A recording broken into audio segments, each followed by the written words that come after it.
Donna Bush with your CIG TV News Brief on this Thursday. First, we hear from Chief Medical Officer Dr. John Lee on COVID-19 results. As of yesterday, 8 a.m., Wednesday, the 10th of November, we've had an additional 320 community cases and 5 cases of people positive as they were leaving quarantine. They obviously now remain in isolation.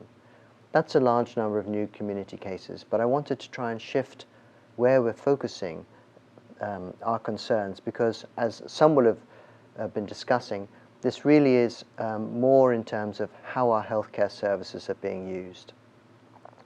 The large majority of people who are positive are having either no symptoms at all or are having mild symptoms and managing well at home, and I thank you for that. Many people with COVID will have very mild symptoms, maybe a fever, maybe a cough, and will be able to take simple paracetamol, and after a few days, just like with many viral illnesses, will feel quite well again. We encourage you to go online to gov.ky and hsa.ky for the latest on COVID-19 vaccination and PCR test results. Well, another batch of vaccines are due to arrive in the Cayman Islands this week. An announcement from the Public Health Department says the current batch of Pfizer vaccines has been fully utilized, resulting in COVID-19 vaccination clinics being closed until next week.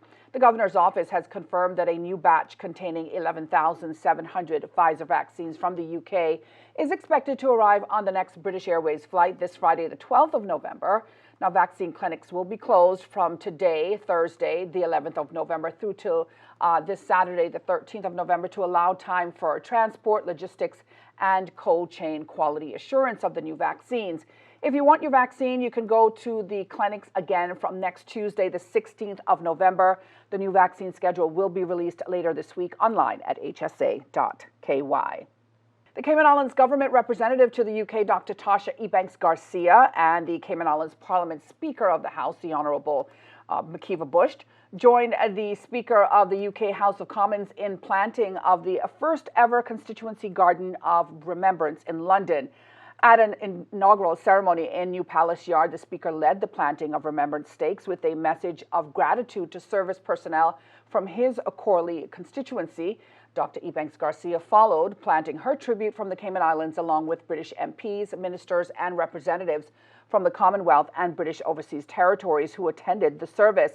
Dr. Ebanks-Garcia said it was an honor to represent the people and government of the Cayman Islands at this ceremony of remembrance. Now, the first Remembrance Day was held on the 11th of November, 1921.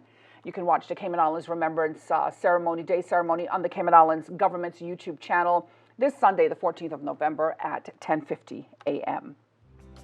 Let's take a look at today's forecast. There was a 60% chance of showers, which we experienced from the early hours of Thursday morning. The high temperature reached the mid-80s. Winds are southeasterly at 5 to 10 knots. Sea conditions will be slight to moderate with wave heights of 2 to 4 feet. Now, tonight we can expect cloudy skies with a 30% chance of showers and possible thunder. Tomorrow we can expect partly cloudy to cloudy skies with a 40% chance of morning showers and some thunder as well. Now, the outlook tomorrow is for light northeasterly winds and slight seas remaining through to Saturday afternoon.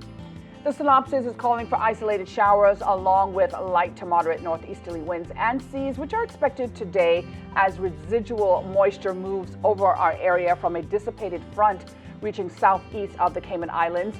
A decrease in cloudiness and showers is expected by Friday afternoon as the residual moisture moves north of the Cayman Islands area. Satellite images show mid to high level clouds over the Northwest Caribbean with some thunderstorms noted around the Cayman Islands area. A reminder that you can find the latest on local weather conditions by going online to the Facebook page of the Cayman Islands Weather Service. And this brings us to the end of today's news brief here on CIG Television. I'm Donna Bush, as always, thanking you for joining us, wishing you a safe and wonderful night, and inviting you back here again on Friday. Until then, be safe and bye-bye.